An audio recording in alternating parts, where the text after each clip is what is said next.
All right, so next we are going to talk about condom catheter.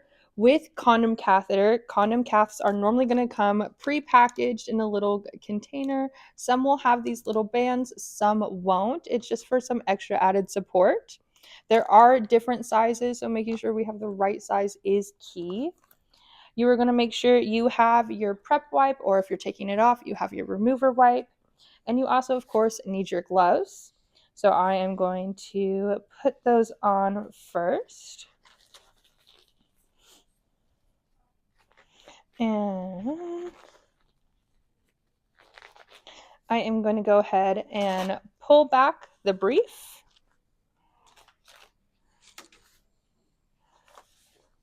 And I am going to get my little prep wipe and I am going to clean off the area, avoiding the opening best I can, primarily focusing it up on the shaft of the penis because this is where most of the adhesive is going to be. When you look at the condom piece itself, there is a part that is going to roll up. This part is normally all adhesive. This thicker material is non-adhesive.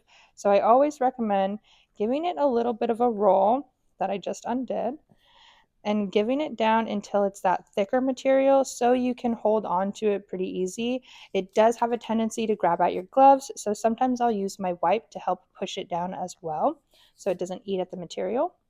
You want your opening to line up with your opening best you can.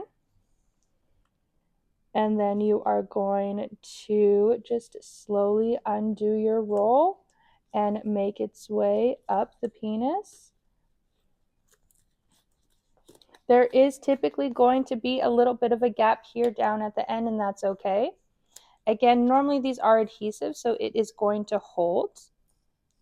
If it is rolling up a lot and trying to come undone, that is typically what these bands are for, so you can help make sure it's staying as up and out of the way as possible. One less thing to catch on and pull it down out of the way.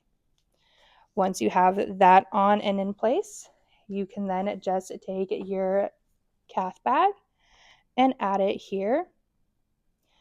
Now again, there is typically this gap here, so making sure it doesn't do what it just did and twists or kinks is going to be key. Let's